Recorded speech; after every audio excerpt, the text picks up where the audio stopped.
This video is definitely sponsored by a subscriber of mine who has a product called Adrenal Relief. As I mentioned in another video a little while back, there's still a 25% off code on Amazon that he made revalid again for this month, and that is REALIST1. Again, the product is Adrenal Relief. Increase happiness. Ashwagandha can ease stress and anxiety by 44%. Sleep. Magnesium is well known for its ability to relieve insomnia and relax muscles. Boost energy. Vitamin B complex can do this naturally without the use of caffeine. No gluten or soy. We strive to be as healthy and as natural as possible. Currently has a 5-star rating on Amazon with 29 reviews and climbing. So if you want to support a JSNP4 subscriber and his great product, which he had custom made, by the way, with the ingredients to his liking, again, that is Adrenal Relief, and I will provide a link in the description box with the discount code should you want to purchase them. Alrighty, so let's get down to business, shall we? Chris Whalen has an article published at Realist News. His site is the institutionalriskanalyst.com. Chris Whalen. Interesting title here. The dollar super cycle ends. What do the U.S. residential housing market, the stock market, and the dollar all have in common? All of these markets represent bubbles created and driven by the aggressive social engineering of the FOMC, the Federal Reserve's Federal Open Market Committee. We live in an age of asset bubbles rather than true economic growth. The investment world is skewed by the latest round of monetary policy experimentation by the Fed, including years of artificially low interest rates and trillions of dollars in massive asset purchases, to paraphrase former Fed chairman, you-know-who, Mr. Ben Bernanke. And these bubbles are caused and magnified by supply constraints, not an abundance of credit. Whether you look at U.S. stocks, residential homes in San Francisco, or the dollar, the picture that emerges is a market that has risen sharply for more than the underlying rate of the economic growth due to a constraint in the supply of assets and a relative torrent of cash chasing the available opportunities. Likewise, with the dollar, the image of the financial markets is one of constraints rather than policy ease. Since the middle of 2014, the value of the dollar against major currencies has risen sharply, suggesting a shortage of liquidity, or at least a relative preference for dollars versus other fiat currencies. The vast flow of foreign direct investment drawn into the U.S. and then into asset classes like residential and commercial real estate illustrates the abundance of global dollar liquidity and relatively scarcity of assets. Even with the supposedly accommodative policy by the FOMC, or the Fed, key measures of market liquidity continue to suggest either price and or structural constraints both in the U.S. and overseas. Looking at the effective cost of dollar credit, for example, illustrated by the notorious London Interbank Offered Rate, or lending rate, or LIBOR, if you will, the cost of borrowing dollars in Europe has risen steadily since the middle of 2015. Again, the chart below makes us wonder if the good folks on the FOMC appreciate the degree of fundamental demand for the dollar credit, which we don't need to look at this chart right now. With the end of the Mortgage Bankers Secondary Market Conference in New York, American lenders face a market with new origination volumes down 25 to 30%. Meanwhile, the reinvestment of prepayments on $1.7 trillion worth of mortgage-backed securities held by the FOMC, again the Fed, surprised he uses the FOMC rather than just the Fed, is essentially taking up new bond issuance by Fannie Mae, Freddie Mac, and Ginnie, or was it, what was Ginnie? Ginnie Mae also or something? Combined. We have been on the record saying that the Fed should adjust its portfolio now to accommodate private market demand for yield, and there is no need for actual sales. Simply ending the Fed's reinvestment of mortgage bond repayments or prepayments would allow the interest rate markets to find a natural level and to us give the Fed a more accurate picture of demand upon which to adjust the supply. Quote, I think they're aiming for something in the vicinity of 2.3 to 2.8 trillion, something like that, former Fed Chair Ben Bernanke said Monday on CNBC's Squawk Box. Ending reinvestment of the Fed's mortgage-backed security portfolio would lead to a net monthly runoff rate in high double-digit billions of dollars. Or to put it another way, it is time for the FOMC to get out of the way of the private market, shrink the Fed's bond portfolio, and credit the reserve accounts of the banks. It seems that many market indicators such as the dollar and LIBOR suggest a market that is either schizophrenic or dysfunctional. Our guess is the latter. In part due to excessive prescription-based regulation of traditional banking and finance, particularly low-margin money market businesses, which are being abandoned by the big depositories like J.P. Morgan and the Bank of New York Mellon, there are seismic changes going on in the world of trading cash securities and collateral lending, changes that see a host of non-banking firms returning to this traditional non-bank space. Staring at these charts for the dollar and LIBOR, we wonder how much of the upward price movement is caused by legacy and regulatory changes occurring over the same periods. The clear question from us, from all of this, is this: what happens when this latest dollar supercycle ends? Given that zero or negative rates elsewhere are driving much of the emigration into American assets, why should the dollar ever sell off, right?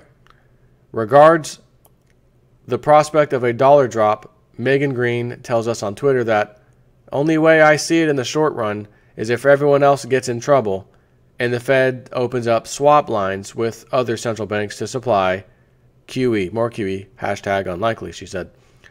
We hear all of that, but can't help but to ask the question, all things do come to an end, including the seeming ability of the Fed to painlessly levitate the fortunes of heavily indebted nations on a sea of easy dollar credit. This works really well when the dollar is strong. Otherwise, not so much. So what happens when the dollar isn't so strong? The whole world's not going to want to be parking assets or buying up assets, parking their money over here. End of the dollar supercycle. Makes perfect sense. We're going to make the rest of the world look bad like they have been, economically. And simultaneously, our dollar is shooting up. We're stronger than the euro, which is like, when has that ever happened in history? The Canadian dollar at one point was a little higher than the US dollar. Then it was around even. Now it's like 70 to 75 cents to our dollar. That's because, again, I think this is part of the agenda. Get all the countries of the world to, we need US dollars. Let's flood over into that market. US dollar, strong dollar. Let's put our money that way. So all theirs is going to crash first, and I've said this before, and then America will get it last. But when America gets it, any country out there that's using our dollar is not going to be happy with us.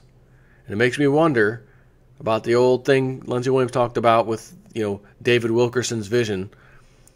And again, that was not his elite friend telling him that. It was from that vision, that guy. And he said, he's like, there'd be a South American country. It looks like maybe Mexico or something, or it's $100 billion. Like they'll default on it. It'll cause a chain reaction. The euro is going to go. And once it starts to head over there and the euro goes, you'll have but a few weeks, 2, 3, 4 weeks to get your house in order over here in America because it'll be here just as quick. And that's kind of the end of the cycle, if you will. So, I don't know if you've been noticing, but Mexico's dollar hasn't been looking too good against our dollar either. Now, naturally, it was, matter of fact, before I even go further, let's see. Mexican peso, USD. Just curious what the rate is. Ooh.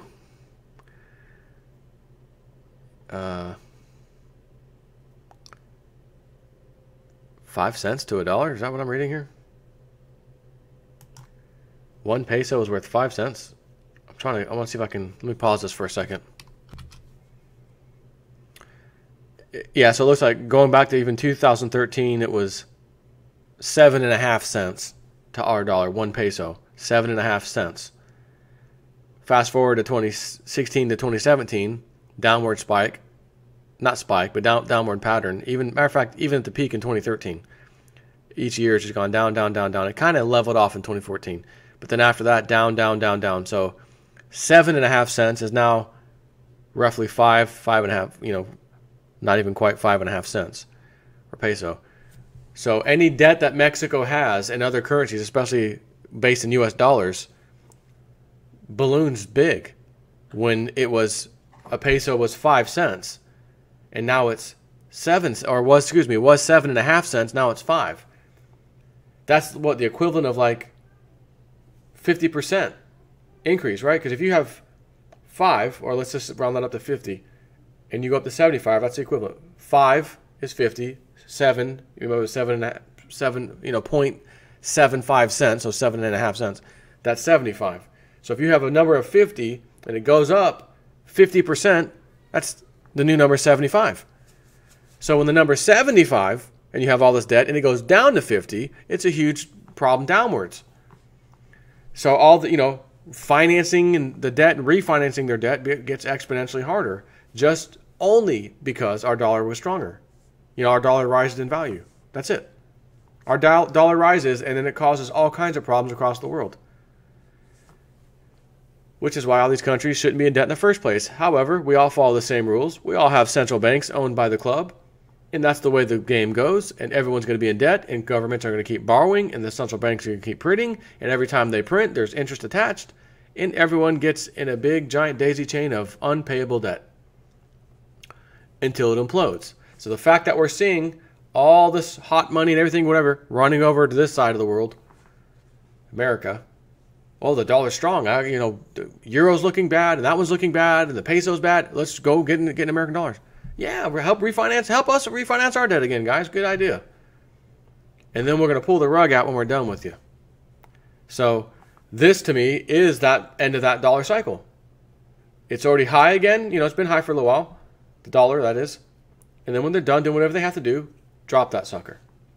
Drop it like it's hot. And that's probably around the time you want to get into some precious metals if you're not. 16, have you seen the prices of silver? My goodness. Talk about a drive-by shooting by the club at the options expiration.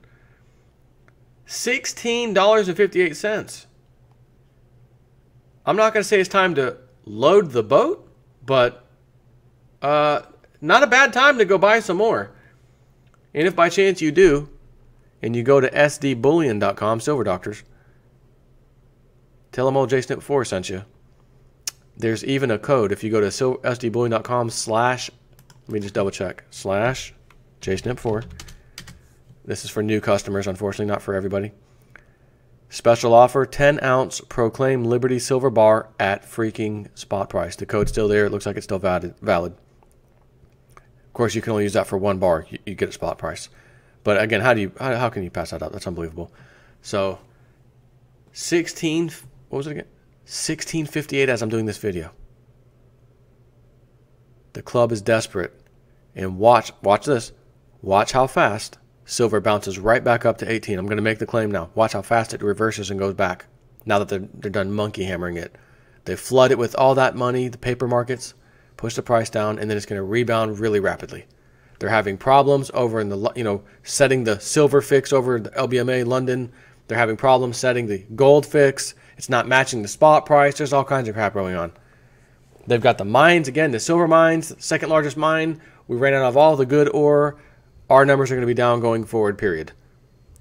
I did a video a few days ago from SRS Rocco report from 2005. We were mining like 25 or something million tons of dirt, which equaled 13 ounces per ton. And now that number is we're mining 120 something million tons, and we're only getting somewhere around 6.5, 7 or something like that ounces out. Massive difference. That is a trend, my friends, and that is an incredible trend.